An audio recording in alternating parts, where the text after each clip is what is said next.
how to add sounds to an app. You will need your sound file.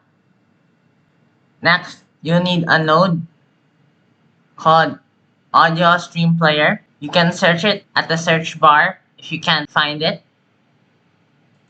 Create the node. Next, in Stream, load your sound file.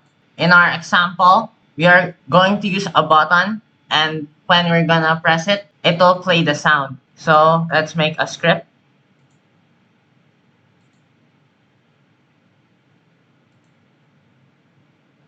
Then go to node, press, and connect it. Look at the name of the audio stream player.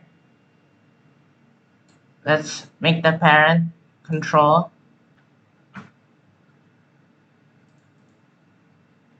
Then do dot play.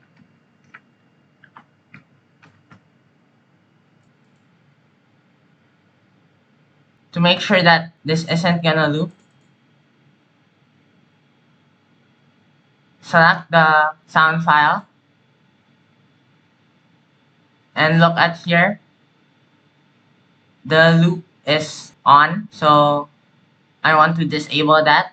Since I don't want the sound to loop, press re-import and let's test it out. Let's press the button. It worked. Remember to like this video and subscribe to this channel.